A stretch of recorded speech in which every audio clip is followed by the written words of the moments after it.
जय हिंद दोस्तों। मैं काल एकेडमी में रवि सर आप लोगों का बहुत बहुत स्वागत करता हूँ। आज का टॉपिक है मॉडर्न हिस्ट्री का ब्रिटिश शक्ति का उदय। किस प्रकार ब्रिटिश शक्ति धीरे धीरे हमारे पूरे भारत को अपने चंगुल में ले लिया, उसके बारे में आज पढ़ाई करेंगे। तो ब्रिटिश शक्ति के जानने के पहले हम कुछ और पश्चिमी देशों के बारे में पढ़ेंगे, जिसमें सबसे पहला पुर्तगाल है। इन्होंने सबसे पहला प्रयास किया था भारत में मार्गों की खोज की। तो हम सबसे पहले देखेंगे हुआ क्या था, क्या ऐसा वजह था जिसमें पुर्तगाली लोग जो थे भारत या जो भी हमारे पूर्वी जो देश है उसकी खोज की ओर निकल पड़े। हुआ क्या था 1453 ईस्वी में 1453। ये 1453 में कुस्तुनतुनिया पर नाम बहुत अजीब है। कुस्तुनतुनिया पर क्या हुआ था, तुर्कों का अधिकार हो गया था। तुर्कों का अधिकार, तुर्क क्या थे कि ये जनरली जो हमारे पश्चिमी देश है उससे ये दुश्मनी रखते थे। जितने भी पश्चिमी देश थे वो तुर्की दुश्मनी रखते थे। और जो हमारा कुस्तुनतुनिया है इसी से होकर क्या होता है कि पूर्वी जो हमारा देश है उधर पहुंचा जा सके, यानी कि पुर्तगाली हो गए, ब्रिटिश हो गए, ये सारे क्या कुस्तुनतुनिया होते ही कहाँ पहुंचते थे, तो पूर्वी देश में पहुंचते थे। लेकिन इस पर जब तुर्कियों का अधिकार हो गया था, पुर्तगाली लोग जितने भी तुर्की लोग हैं जो शासक थे पुर्तगाली, और जितने भी विदेशी पश्चिमी देश हो गया, उन लोगों को इधर रास्ते से जाने से मना कर दिया गया। और इन लोगों को प्रॉब्लम होने लगी कहाँ आने में, तो पूर्वी देश आने में। पूर्वी देश में हमारा चाइना हो गया, इंडिया हो गया, श्रीलंका हो गया, थाईलैंड हो गया, ये सारे कंट्री यहाँ से क्या हो गए, बंद कर दिए गए। तब ये पुर्तगाली क्या है, दूसरा रास्ता खोजना शुरू कर दिया।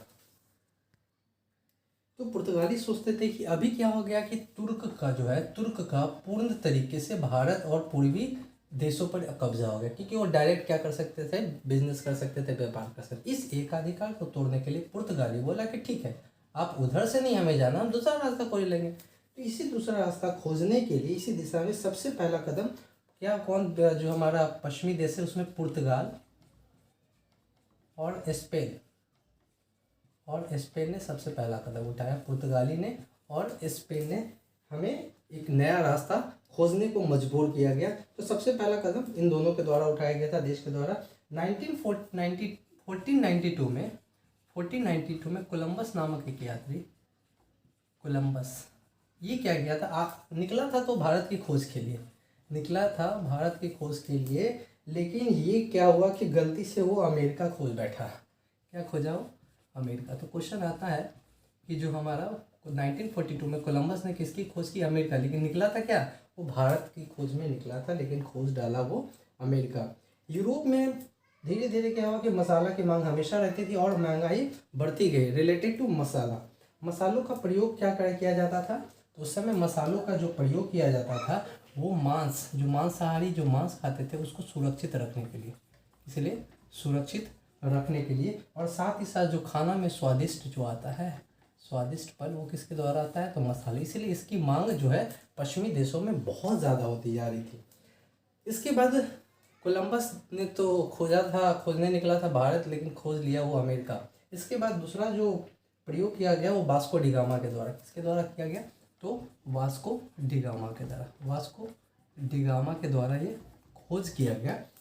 इसमें क्या इन्होंने अपनी यात्रा स्टार्ट की पुर्तगाली से, और ये पहुंच गए कहाँ, तो कालीकट में। सबसे पहले ये हमारा इंडिया का साउदर्न, यहाँ कालीकट में सबसे पहले क्या किया, वो प्रवेश किया। कालीकट आया तो पूछा कि भाई साहब ये कौन सा जगह है, पूछा कालीकट में कौन सा जगह, तो बोला कि just you have reached eight India. ये कौन सा जगह था, कालीकट में सबसे पहले उसने प्रवेश किया। और किसकी सहायता, तो एक गुजराती नाम था अब्दुल मजीद, नाम याद रखिएगा, अब्दुल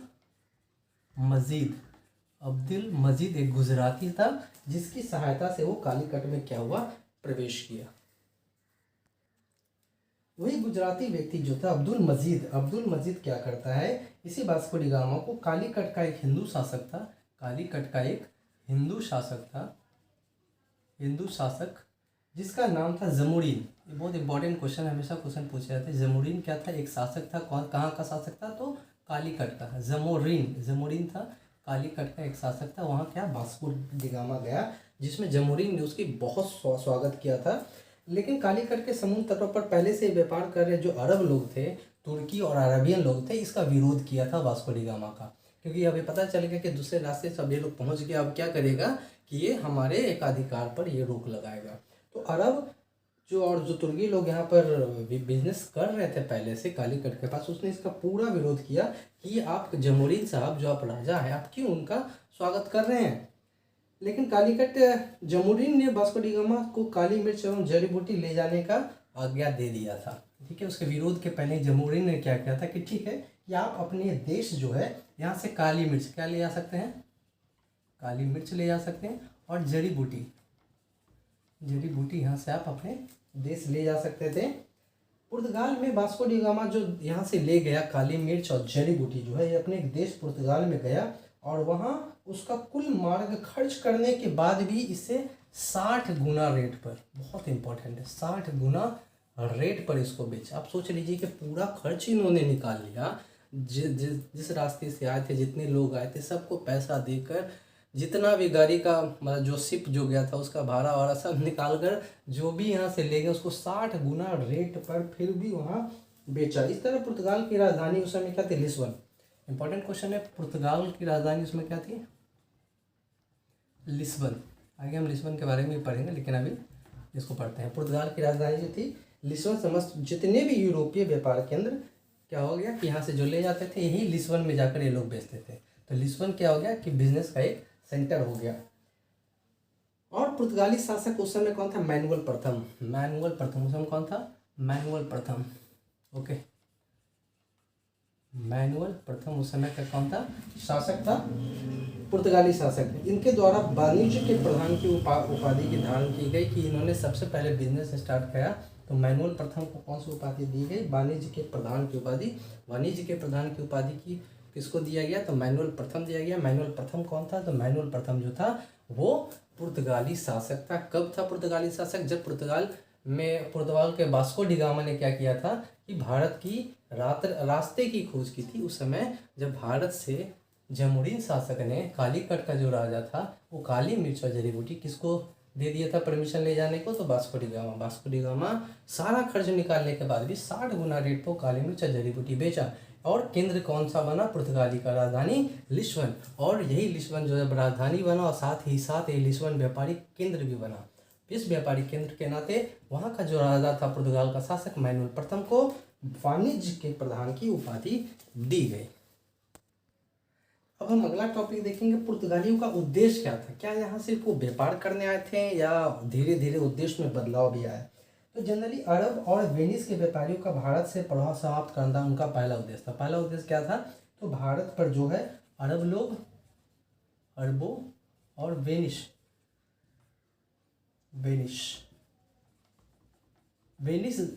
व्यापारियों का आधिपत्य था, एकाधिकार था, इसको वो क्या खत्म करना चाहते थे। इंपॉर्टेंट क्वेश्चन है, जनरली हायर कॉम्पिटिटिव एग्जामिनेशन में पूछे जाते थे कि इन पुर्तगाली को उद्देश्य क्या था। तो पहला क्या था, अरबों और वेनिस का जो एकाधिकार था उस एकाधिकार को खत्म करना इनका पहला काम था। और दूसरा काम क्या था, इनका ईसाई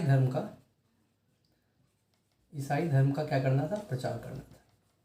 ठीक है, ईसाई धर्म का क्या था, प्रचार करना था।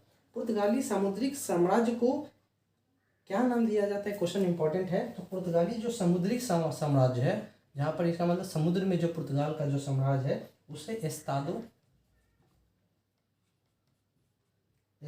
द इंडिया के नाम से जाना जाता है। जो भारत के साथ व्यापार इन्होंने किया था तो ये समुद्रिक रास्ता से किया गया था, इसलिए इसका नाम एस्तादो द इंडिया नाम दिया गया। ठीक है, 1500 में पेड्रो अल्बर्स क्रेवल, 1500 में 1498 में देखा था कौन आया था, पुर्तगाली ये आए थे वास्को डी गामा। और उसके बाद 1500 में कौन आया था, पेड्रो अल्बर्स क्रेवल।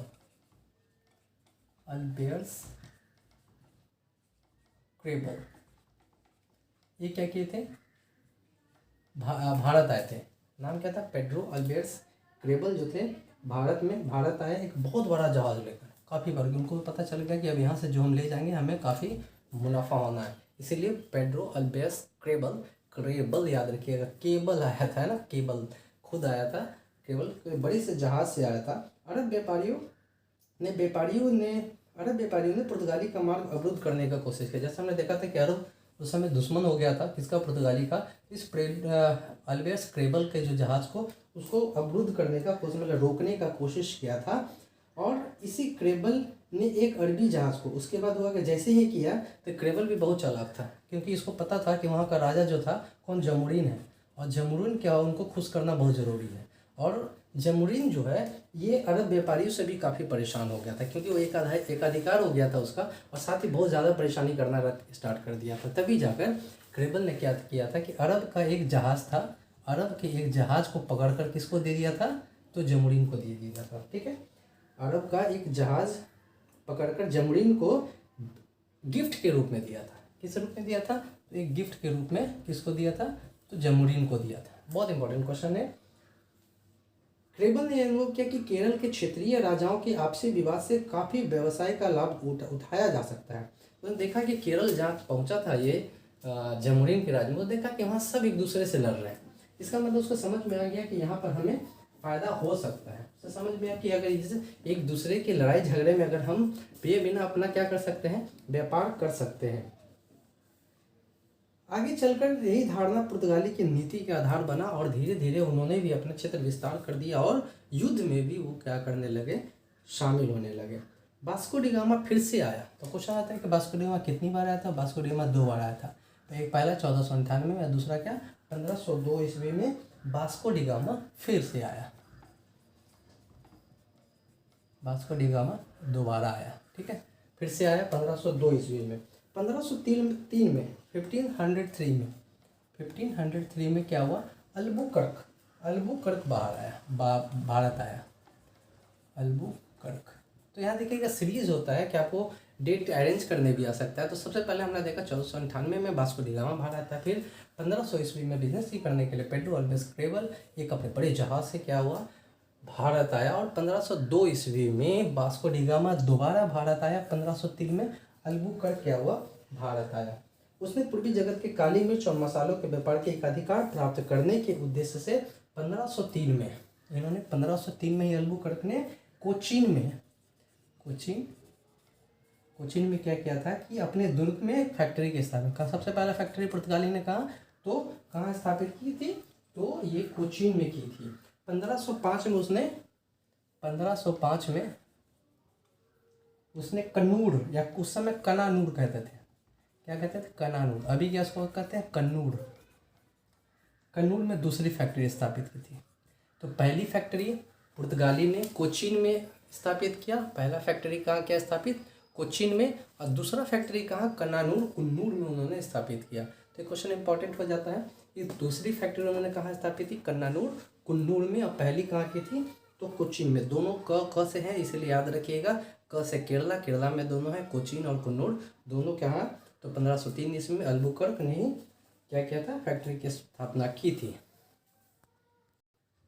जो हमारे अगले जो पुर्तगाली थे उसमें 1505 में भारत का प्रथम पुर्तगाली गवर्नर जनरल बनाकर भेजा गया। अब पुर्तगाल समझ गया कि धीरे धीरे हम भारत में अपना राज्य की स्थापना कर सकते हैं, तो वहाँ पर किसी को तो गवर्नर बनाकर भेजना है। तो पहला जो पुर्तगाली गवर्नर कौन बना, पहला पुर्तगाली गवर्नर कौन बना, तो फ्रांसिस्को द अल्मीरा। याद रखिएगा, फ्रांसिस्को द अल्मीरा पहला अपना अलमारी लेकर पहुंच गया कहाँ पर, इंडिया में। यानी कि पहला गवर्नर कौन बना, याद करने के लिए मैं आपको बताया, अल्मीरा ने लेकर अपना अलमीरा लेकर पहुंच गया फ्रांसिस्को द अल्मीरा। 1505 से 9 ईस्वी में यहाँ का भारत का गवर्नर रहा था, पुर्तगाली गवर्नर। ठीक है, ताकि भारत में अब पूरी तरीके से पुर्तगाली राज की वो स्थापना कर सके।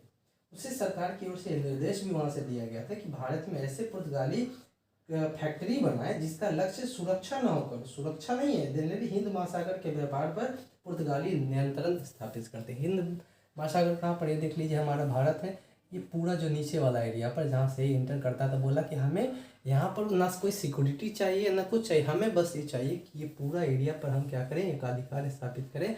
अरब और वेनिस के जितने भी व्यापारी, उसको वहाँ से भगाना इनका मुख्य काम था। इसीलिए गवर्नर बनाकर किसे भेजा गया, फ्रांसिस्को द अल्मीरा को भेजा गया। इस प्रकार अल्मीरा का उद्देश्य शांतिपूर्वक व्यापार करना था, इसे और कुछ नहीं था, बस वहाँ व्यापार करना था। हमें कोई कब्जा नहीं चाहिए, किसी राज्य पे कब्जा नहीं चाहिए, सिर्फ उस समय जो था मकसद क्या था कि व्यापार करना था। उसकी नीति शांत जल की नीति कहलाई। इसे क्या कहते हैं, शांत जल की नीति। क्या कहते हैं, शांत जल की नीति कहा जाता है। ओके, शांत जल की नीति, क्योंकि उसे बस व्यापार चाहिए कि हमें हिंद महासागर में व्यापार चाहिए और हमें इससे ज़्यादा कुछ नहीं चाहिए, तो ये शांत जल की नीति को ब्लू वाटर पॉलिसी भी कहते हैं, ब्लू वाटर पॉलिसी। ठीक है, बहुत इंपॉर्टेंट क्वेश्चन है, जस्ट आप इसको याद कर जाइए, लिख लीजिए, शांत जल की नीति इसीलिए इसे कहा जाता है। 1508 में अल्मीरा ने मिस्र, तुर्की व महमूद बेगड़ा की सेना के साथ संघर्ष किया। ठीक है, इंपॉर्टेंट क्वेश्चन है। 1508 में इसने क्या किया था, 1508 में इन्होंने युद्ध लड़ा था, क्योंकि इसे क्या करना था कि शांत जल की नीति अपनाने के लिए सबसे पहले सबको शांत भी तो करना पड़ेगा। तो किसके के साथ उन्होंने लड़ा, मिस्र, तुर्की और महमूद बेगड़ा। मिस्र के साथ लड़ा जो दुश्मन था, तुर्की के साथ लड़ा जो दुश्मन था, महमूद बेगड़ा, महमूद बेगड़ा। ठीक है, ये क्वेश्चन इंपॉर्टेंट है, लिखते हैं। इसके साथ पहला युद्ध हुआ था मिस्र, तुर्की और महमूद बेगड़ा के, जो है इसकी तीनों सेना को मिलाकर एक साथ अकेला ये लड़ा। और इस संघर्ष के दौरान अल्मीरा का जो पुत्र था डॉम लोरेंको, बहुत इंपॉर्टेंट क्वेश्चन है, इसी समय इसी युद्ध में क्या हुआ था, जो अल्मीरा का पुत्र था, अल्मीरा का पुत्र मारा गया था। ठीक है, अल्मीरा का इसका पुत्र जो था वो मारा गया था। तो क्वेश्चन यहाँ पूछता है कि अल्मीरा जो था, फ्रांसिस्को द अल्मीरा, उसके पुत्र का नाम क्या था, तो डॉम लोरेंको।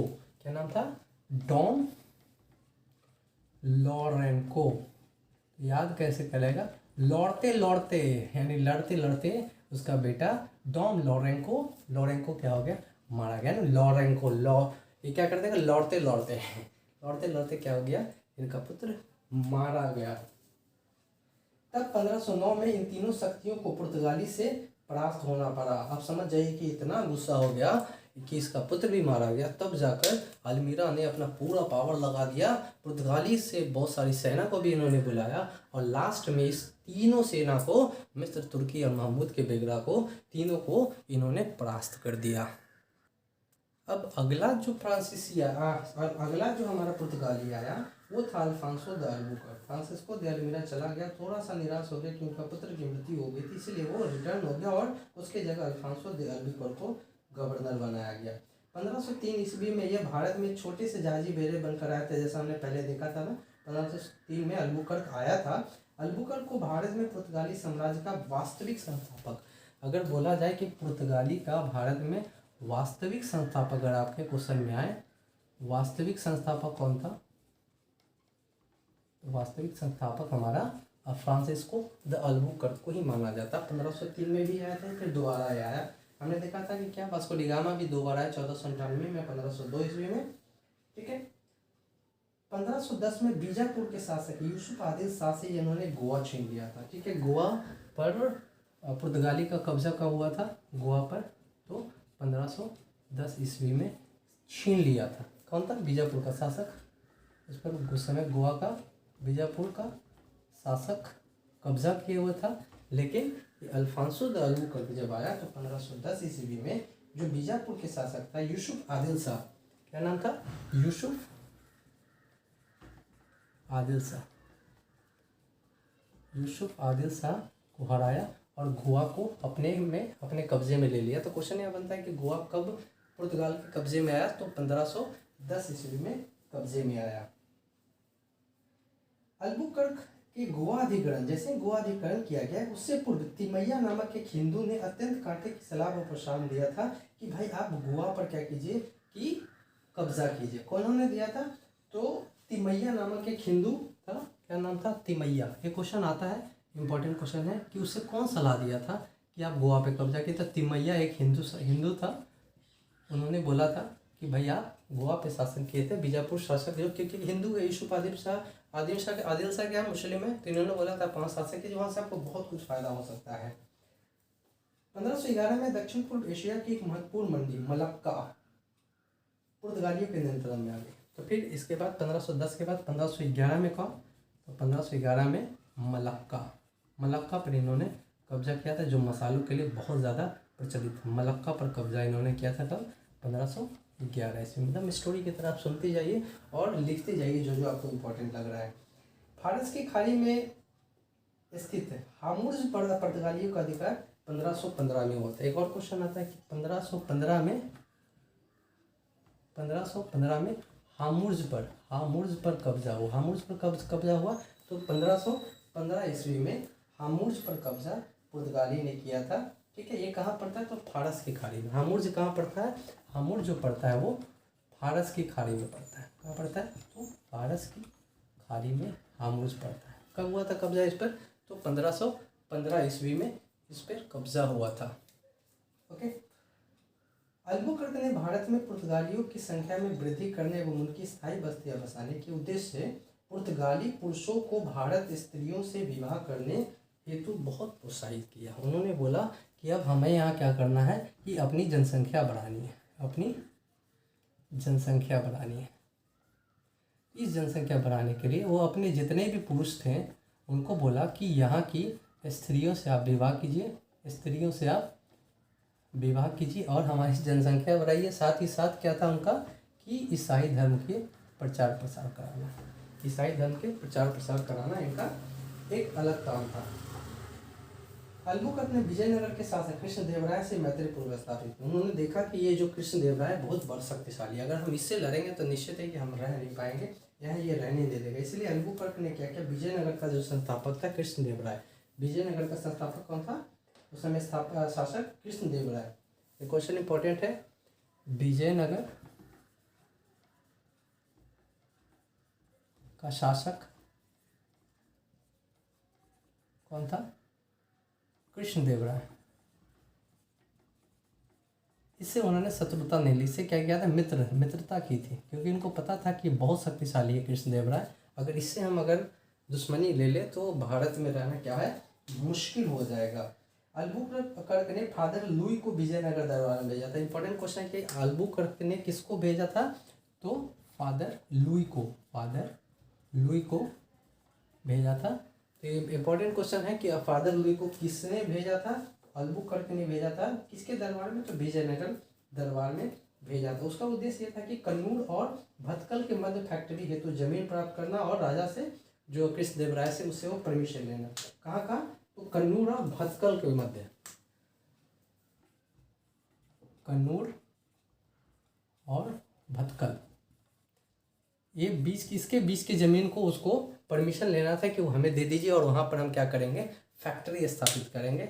तो इसके लिए हम कह सकते हैं अल्फांसो द अल्बुकर्क काफ़ी इंपॉर्टेंट हो जाता है पुर्तगाली के हिस्ट्री के लिए। तो अगला है जो नीना डी कुन्हा, नाम है नीना डी कुन्हा का है यहाँ कुन्हा। नीना डी कुन्हा 1529 से 38 ईस्वी में ये क्या भारत का गवर्नर बना था। 1530 में तो इम्पोर्टेंट क्वेश्चन है कि 1530 में इन्होंने क्या किया था। 1530 में जो हमारा उस समय का जो राजधानी था पुर्तगाली का वो था कोचीन।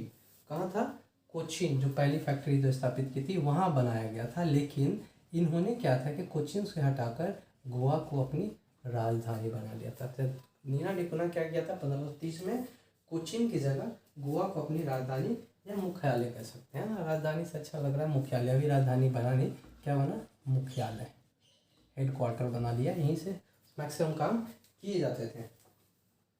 नीना डी कुन्हा ने सेंट थॉम मद्रास हुगली बंगाल व द्वीप कठियावाड़ तट में पुर्तगाली बस्तियों की स्थापना की थी। तो यहाँ पर इंपॉर्टेंट क्वेश्चन हो जाता है कि इन्होंने क्या किया था। तो सेंट थॉम कहाँ पर है, सेंट थॉम ये मद्रास में है, ठीक है, अभी का चेन्नई। मद्रास में हुगली कहाँ है तो ये बंगाल में। और दीव, दमन और दीव कह सकते हैं, लेकिन वह दीव का ही से बात करता है। तो दीव में क्या किया था काठियावाड़ तट पर, काठियावाड़ तट पर इन्होंने क्या किया था कि अपनी पुर्तगाली बस्तियों की स्थापना की। बस्ती मतलब सारे जितने भी पुर्तगाली आते थे ये 3 जगह आकर क्या करके रहते थे, यानी कि बस्तियों का इन्होंने स्थापना किया था। कहाँ पर सेंट थॉम मद्रास हुगली बंगाल और काठियावाड़ द्वीप के जगह पर इन्होंने बस्तियों का निर्माण किया था। इसने अफ्रीकी समुद्री तट मोम्बासा पर भी अधिकार किया था। याद रखिए नीना डी कुन्हा जो है अफ्रीकी समुद्री तट मोम्बासा, कहाँ मुंबई में ये मोम्बासा है, कहाँ पर है तो अफ्रीकी समुद्री तट पर, अफ्रीकी समुद्री तट पर इन्होंने क्या किया था आक्रमण किया था, वहाँ पर इन्होंने अपना स्थायी कह सकते हैं वहाँ पर पूरी तरीके से अब ये पुर्तगाली के कब्जे में ही आ गया था, अधिकार कर लिया था। इसके समय गुजरात का शासक कौन था? तो उस समय गुजरात का शासक कौन था? तो मोहम्मद शाह। उस समय गुजरात का शासक कौन था? जब काठिया पर इन्होंने बस्ती का निर्माण किया था तो उस समय गुजरात का जो शासक था बहादुर शाह था। कौन था गुजरात का शासक उस समय? कौन था गुजरात का समय? गुजरात का शासक Bahadur Shah. Okay, important question है। बहादुर शाह बहुत शक्तिशाली था और बहुत राजाओं को, मुगल राजाओं को इन्होंने परेशान करके रखा था गुजरात में। लास्ट में अकबर जो था इस पर आक्रमण किया था और इसको खत्म किया था। बहादुर शाह ने तुर्की के साथ संपर्क स्थापित किया, इसलिए ये क्या किया, पुर्तगाली इसके दुश्मन हो गए। तुर्की ने सुलेमान रईस की अध्यक्षता में जहाजी बेड़ा यहाँ भारत में भेजा था। किसके? तो सुलेमान रईस की अध्यक्षता में एक जहाज भेजा था। इसी जहाज में रूमी खां आया था। ठीक है, कौन आया था? रूमी खां। रूमी खां एक तुर्की है, वो उसको भारत भेजा गया था। ठीक है, जिसके कारण क्या हुआ था कि गुजरात का जो शासक था बहादुर शाह, उसको उसके साथ दुश्मनी हो गई थी पुर्तगालियों की। वह लड़ाई में पुर्तगाली के पीछे हटाने में काफ़ी सफल रहा था। पुर्तगाली जब बहादुर शाह से लड़ा था तो उस समय तुर्की ने क्या किया था, रूमी खां को भारत भेजा था। किसके? पुर्तगाली के खिलाफ लड़ने के लिए। लेकिन बहुत हद तक पुर्तगाली क्या हुआ, पीछे हटे, क्योंकि रूमी खां थोड़ा शक्तिशाली था कंपेरेटिव के। पुर्तगाली उस समय से पूरी तरीके से एस्टैब्लिशमेंट हो नहीं पाया था, इसलिए इसको पीछे हटना पड़ा। बहादुर शाह ने पुर्तगाली को बेसिन का क्षेत्र देकर अपनी ओर मिला लिया। लास्ट में देखा कि रूमी खां क्या हुआ था कि धीरे धीरे गुजरात पर भी उन्होंने सोचा कि अब कब्जा कर ले। तब इसे इसको डर लग गया बहादुर शाह को कि अब क्या होगा, अब तो प्रॉब्लम हो गया। हल तो आया था हमारा हेल्प करने के लिए, लेकिन अब ये हम में ही क्या करना चाहता है, कब्जा करना चाहता है। तो क्या हुआ कि पुर्तगाली को भी अपनी ओर मिलाया कि भाई आप मिल जाइए। कहाँ? तो उसको बेसिन का क्षेत्र दिया था। पुर्तगाली को कौन सा क्षेत्र दिया था? तो बेसिन का क्षेत्र पुर्तगाली को दे दिया था, जिससे पुर्तगाली किधर चला आया? तो गुजरात के शासक के पास चला आया, बहादुर शाह के पास। लेकिन जैसे ही जब उस समय क्या हुआ कि हमारा हुमायूं जो था ना, हुमायूं यहाँ पर आक्रमण किया था। हम जब मुगल पढ़ेंगे, मुगल शासन, उस समय ये पढ़ेंगे कि हुमायूं क्या था, बहादुर शाह पर आक्रमण किया था, उसको कहीं ना कहीं वहाँ से भगा दिया था। लेकिन जैसे ही बहादुर शाह वहाँ से हटा, तुर्कों से संपर्क कर लिया। कौन? ये हमारा बहादुर शाह। और पुनः तुर्की ने सुलेमान पाशा के नेतृत्व में एक जहाजी बेड़ा फिर से यहाँ भेजा। किसके? तो सुलेमान पाशा के नेतृत्व में। किसके नेतृत्व में जहाजी बेड़ा भेजा था? तो सुलेमान पाशा। तो ये सब क्वेश्चन आ सकता है। सुलेमान पाशा किसके शासन में आया था? तो बहादुर शाह में आया था। रूमी खां किसके शासन में? तो बहादुर शाह में आया था। ये सब क्वेश्चन इंपॉर्टेंट है। बहादुर शाह नीना डी कुन्हा से मिलने गया। बहादुर शाह उस समय गया कि भाई नीना डी कुन्हा से मिला जाए, क्या बात होता है उसके आगे देखा जाए। हाथापाई में उसी समय क्या हुआ कि एक दूसरे लड़ाई हो गया और एक दूसरे से हाथापाई लड़ाई करने में ही उसकी मृत्यु हो गई। नीना डी कुन्हा की मृत्यु एक दूसरे से लड़ाई करने में, इस बहादुर शाह और नीना डी कुन्हा एक दूसरे से हाथापाई करने लगे, उसी में उनकी मृत्यु हो गई। ठीक है, तब फिर आगे क्या हुआ कि 1662 में ब्रिटिश राजकुमार चार्ल्स द्वितीय की शादी हुई। किसकी हुई थी? 1962 ईस्वी में। 1962 ईस्वी में क्या हुआ था? 1662 ईस्वी में ब्रिटिश राजकुमार,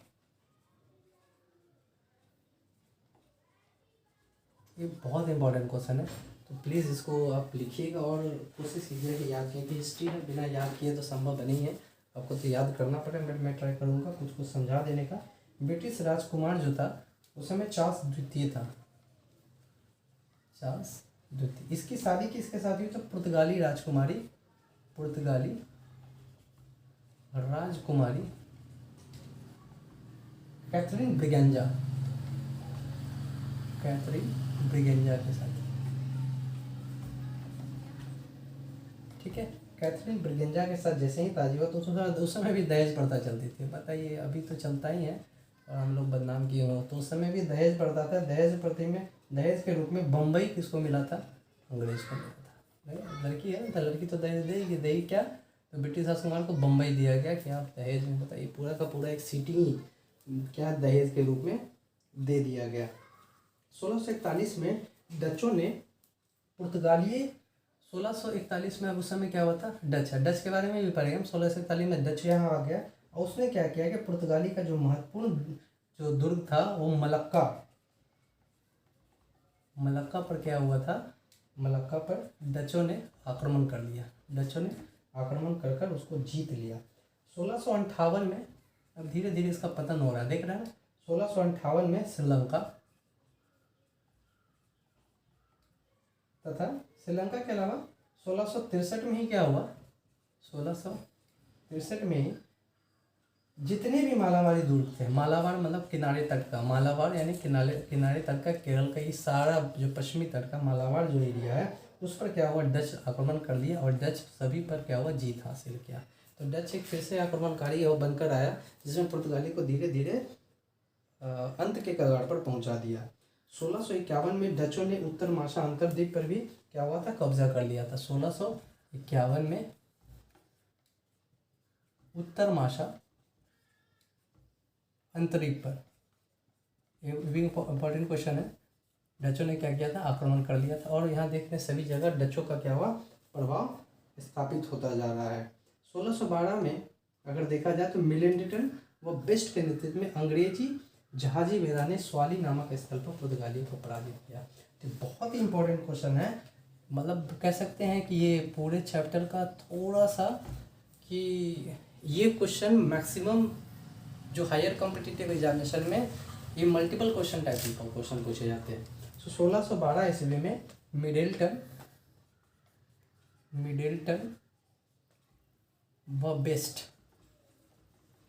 ठीक है, बेस्ट के नेतृत्व में क्या हुआ था, अंग्रेजी जहाज आया था, अंग्रेजी जहाज भारत आया, अंग्रेजी जहाज क्या आया था, भारत आया था। और कहाँ आया था, तो स्वाली नामक स्थान पर। ये इंपॉर्टेंट क्वेश्चन है, कहाँ आया था, स्वाली नामक स्थान पर आया और पुर्तगालियों से लड़ाई किया और पुर्तगाली से वो स्वाली नामक स्थान पर लड़ाई कर अंग्रेजों की पहली जीत पुर्तगाली को पड़ती है। ये बहुत इंपॉर्टेंट क्वेश्चन है, दस वीकेंड नोटिस VVI बहुत इंपॉर्टेंट है। कहाँ, तो स्वाली नामक स्थान पर अंग्रेजों ने पहला अपना जीत भारत में स्थापित किया था 1612 ईस्वी में मिडल्टन व बेस्ट के द्वारा।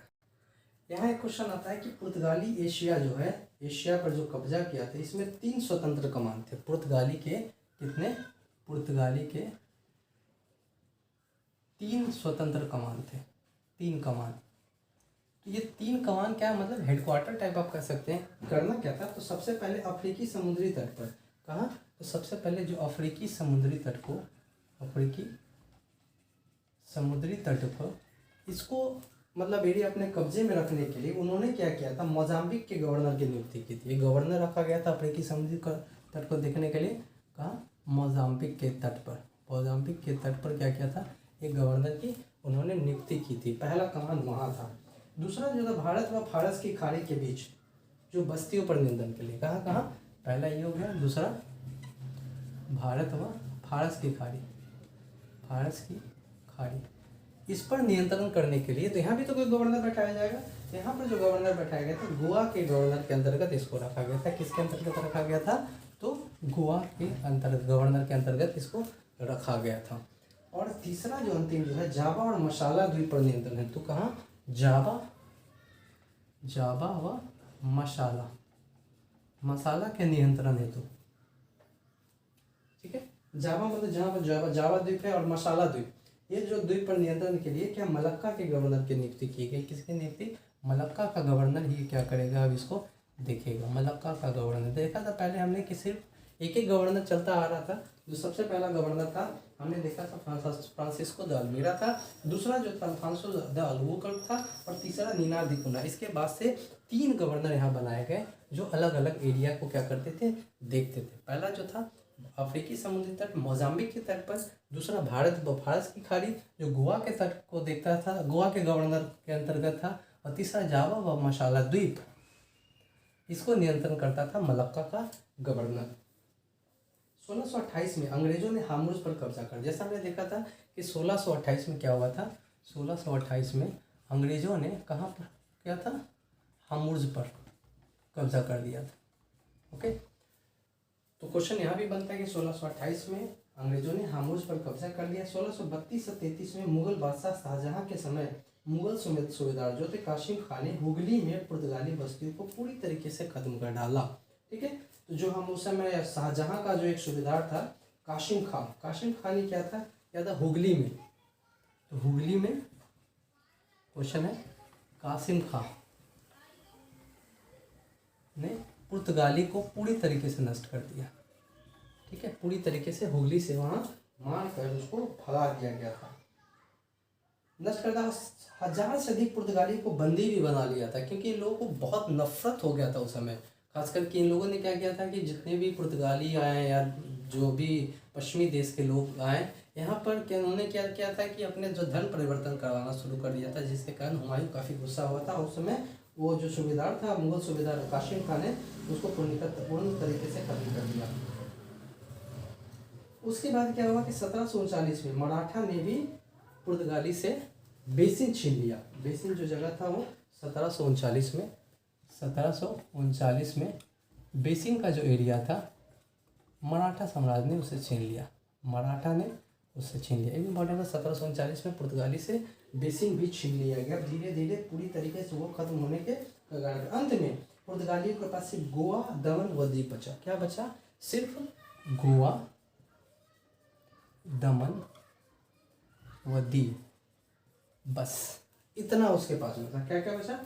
गोवा, दमन और दीव, बस यही बचा, जिस पर इसका जो प्रभाव था 1961 भारत स्वतंत्र होने के बाद तक रहा था। उसके बाद इस पर भारत का कब्जा हो गया था। ठीक है, तो इस प्रकार से इसकी पूर्णतः समाप्ति हो गई। सिर्फ गोवा, दमन और दीव पर ही ये बचा। पुर्तगाली सबसे पहले आने वाले थे, सबसे अंत 1961 तक जाने वाले थे। बहुत इंपॉर्टेंट है। सबसे पहले कौन आया? पुर्तगाली आया, 1498 में आया, और सबसे अंत कब तक गए? 1961 तक जाने वाला था। पुर्तगाली ने कार्टेज आर्मडा काफिला व्यवस्था की स्थापना की। ठीक है, तो ये व्यवस्था क्या थी मैं बताऊंगा। उन्होंने क्या किया था कि कार्टेज आर्मडा काफिला, इसकी व्यवस्था की थी। तो क्वेश्चन आ जाएगा कि कार्टेज आर्मडा काफिला की व्यवस्था किसने की थी? तो सबसे पहले किसने की थी? तो पुर्तगाली ने की थी, और इस पर एशिया का बहुत बड़ा प्रभाव पड़ा था। पुर्तगाली स्वयं को समुद्र का स्वामी कहता था। पुर्तगाली का मतलब ये कहता था कि हम ही सिर्फ समुद्र के स्वामी है और हम ही इस पर सिर्फ कब्जा, और किन्हीं पर इसका अधिकार नहीं है। पुर्तगालियों ने हिंद महासागर में होने वाले व्यापार को खुद नियंत्रित किया, उस पर कर लगाने का प्रयास किया कि इधर से जो भी जाएगा हमें टैक्स देकर जाएगा। पुर्तगाली इसी व्यवस्था को ठहराते हैं जिसको कहते हैं कार्टेज आर्मडा काफिला, कि इधर से जो भी काफिला जाएगा वो हमें कार्टेज मतलब कि टैक्स देगा, और इस पर पूरी तरीके से अधिकार किसका है? तो हमारा अधिकार है। इस कारण पुर्तगाली जो कहता था कि इस पूरे हिंद महासागर में सिर्फ हम ही बिजनेस कर सकते हैं और कोई नहीं। कार्टेज के लिए शुल्क देना पड़ता है। कार्टेज उनको प्राप्त होता है जिसके लिए उसे टैक्स देना पड़ता है। परमिट टाइप आप कह सकते हैं, इसको क्या कह सकते हैं? परमिट टाइप, एक परमिट दिया जाता था।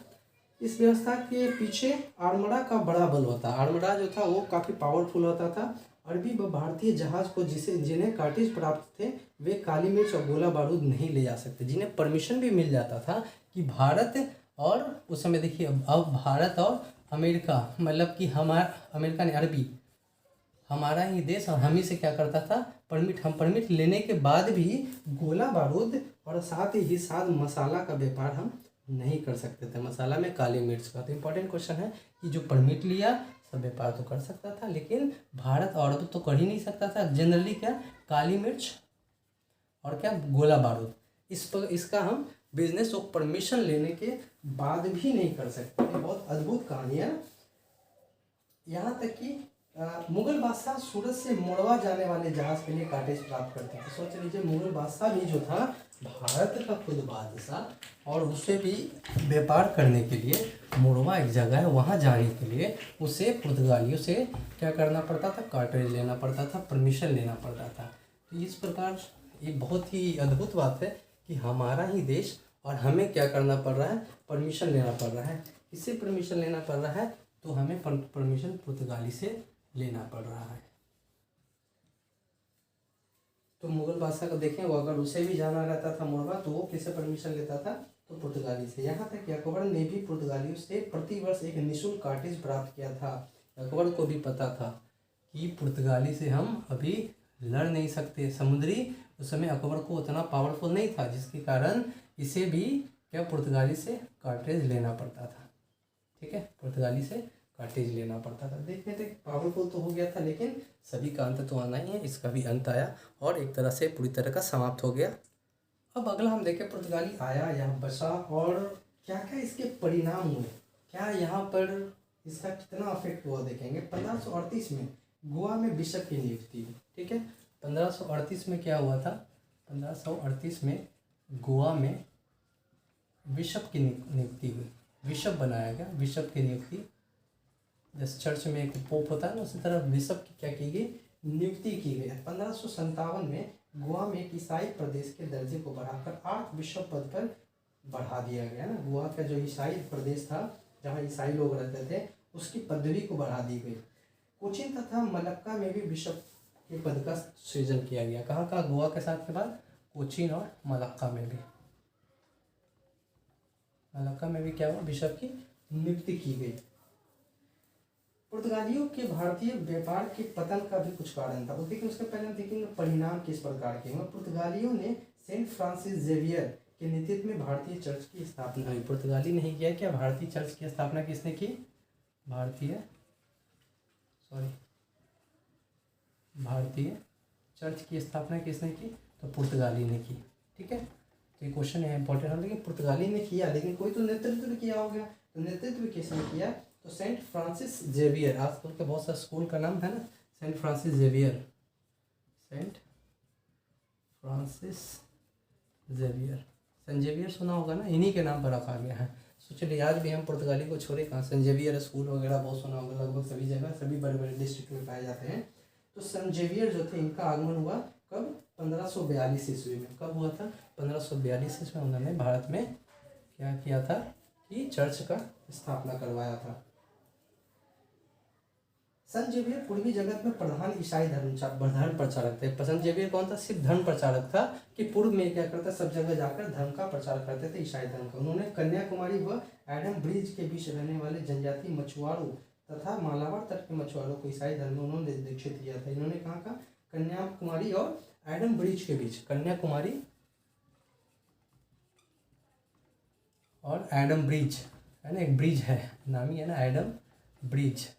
इसके बीच में जितने भी लोग रहते थे, मछुआरे रहते थे, उनको बताया कि कैसे ईसाई धर्म बेस्ट है अदर धर्म से, और सभी को क्या क्या उन्होंने कन्वर्जन करा। 1552 ईस्वी में अपनी मृत्यु से पूर्व इन्होंने निचली जाति के 7,000 भारतीयों को, ठीक है, कितना, तो 7,000 भारतीयों को क्या किया था, ईसाई धर्म में तब्दील किया था। बहुत बहुत ही बड़ी संख्या है उस समय के लिए 7,000।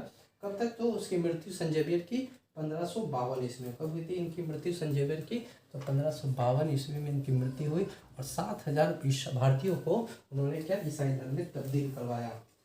ठीक है, तो यहाँ तक तो देख लिए। अब देखेंगे इसका पतन कैसे हुआ। सबसे पहले पतन का रीजन यह है कि धार्मिक असहिष्णुता। पहला, धर्मनिरपेक्ष नहीं था, बस हम ये कह सकते हैं ना, धर्मनिरपेक्ष नहीं था।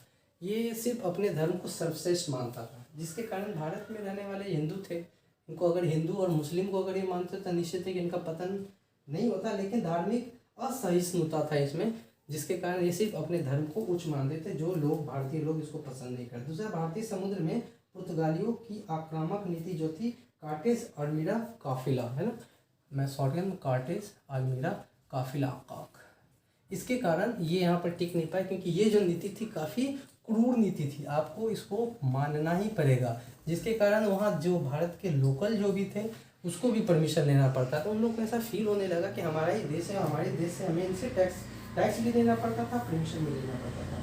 व्यापार के साथ ये क्या करते थे, लूट पाट की नीति भी, लूट मार भी करते थे। ये लूट मार की नीति भी इन्होंने अपनाया था, जिसके कारण इसका धीरे धीरे पतन हो गया था। नए उपनिवेश ब्राज़ील की खोज फलता, जैसे ही इन्होंने क्या किया, नया एक उपनिवेश एक खोजा ब्राज़ील, नया उपनिवेश खोजा ब्राज़ील, जिसके कारण सोचा कि भारत अब थोड़ा सा धीरे धीरे डाउन, क्योंकि यहाँ पर बहुत सारे अंग्रेज भी आ गए थे, डच भी आ गए थे, इसलिए इनका ध्यान किधर, ब्राज़ील की ओर चला गया। इंपॉर्टेंट क्वेश्चन है, ब्राज़ील की ओर ध्यान हुआ, भारत की तरफ से थोड़ा सा हटता चला गया। अन्य यूरोपीय कंपनी की प्रतिस्पर्धा में पुर्तगाली खुद को पिछड़ा मानने लगे। यहाँ पर डच भी आए थे जो पुर्तगाली को जगह जगह हराया। मुग़ल से प्रॉब्लम था ही इनको, अंग्रेज भी आए इनसे जिसके कारण बड़ा प्रॉब्लम हुआ। मराठा इनको मार मार कर भगाने लगे, तो पुर्तगाली धीरे धीरे डाउन होने लगे। पुर्तगाली गवर्नरों पर पुर्तगाली शासकों का अत्यधिक नियंत्रण था कि पुर्तगाली यहाँ रहने के बावजूद पुर्तगाली जो गवर्नर थे इनको पुर्तगाल से मतलब कह सकते हैं कि पूर्ण स्वतंत्रता नहीं थी, सब कुछ उन्हें पुर्तगाली शासकों से पूछकर करना पड़ता था। इस प्रकार ये 4-5 रीज़न है जो बहुत इंपॉर्टेंट हो जाता है। तो आज हमने पूरी तरीके से पुर्तगाल के बारे में पढ़ा है कि कैसे कैसे पुर्तगाली नियंत्रण लिया हुआ है। एक और चीज़ मैं बताना चाहता हूँ कि 1560 में पुर्तगालियों द्वारा एक घृणित ईसाई धर्म न्यायाधिकरण की व्यवस्था की गई, प्रचलन में आया था। घृणित ईसाई धर्म न्यायाधिकरण में हुआ था क्या? घृणित ईसाई धर्म न्यायाधिकरण, है ना, नाम से ही पता चला कि न्यायाधिकरण रिलेटेड टू न्यायिक। इसमें क्या था कि 1560 में गोवा में ईसाई धर्म न्यायालय को स्थापित किया गया था। 1560 में गोवा में 1560 में कहाँ में? गोवा में एक न्यायालय की स्थापना किया गया था। ये भी क्वेश्चन इंपॉर्टेंट है। 1560 में गोवा में न्यायालय, ये क्या कि ईसाई धर्म न्यायालय नाम दिया गया। जो घृणित ईसाई धर्म जो न्यायाधिकरण था, इसके अंतर्गत गैर ईसाई धर्म को स्वीकार कर छोड़ देने वाले को, ऐसे व्यक्ति को ईसाई पादरी ईसाई धर्म के लिए घातक समझते थे और उसे जिंदा जला देने और अन्य क्रूरता पूर्वक दंड दिया जाता था। सोच लीजिए, अगर एक हिंदू या मुस्लिम अगर ईसाई धर्म अपना लिया और फिर से वो चाहता है कि हिंदू या मुस्लिम बने, तो उसे क्या क्या जिंदा जला दिया जाता है। इस प्रकार के घृणित ईसाई धर्म न्यायाधिकरण उस समय लगाया गया था। फिर क्या हुआ था? पुर्तगालियों ने मध्य अमेरिका से तंबाकू, आलू और मक्का लाकर भारत में बेचने लगा। पुर्तगाली ने पहली बार क्या मध्य अमेरिका से तंबाकू, आलू और मक्का कहाँ से लाया था? तो मध्य अमेरिका से लाकर भारत में बेचना शुरू किया। काजू, अनानास, लीची, संतरा, पपीता, मूंगफली आदि ये सभी किसकी देन है? पुर्तगाली की। तो क्वेश्चन है काजू, अनानास, लीची, संतरा, पपीता, मूंगफली, ये क्या पुर्तगाली की देन है, जिसे इन्होंने विभिन्न देशों से प्राप्त करके भारत में लाया। पुर्तगाली के साथ ही भारत में गोथिक स्थापत्य कला, तो गोथिक स्थापत्य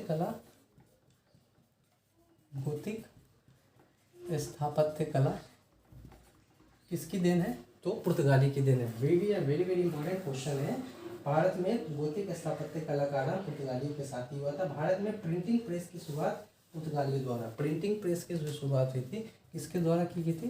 प्रिंटिंग प्रेस की जो शुरुआत हुई थी ये पुर्तगाली के द्वारा की गई थी। और अंत में 1556 में गोवा में प्रिंटिंग प्रेस की स्थापना हुई। कहाँ पर?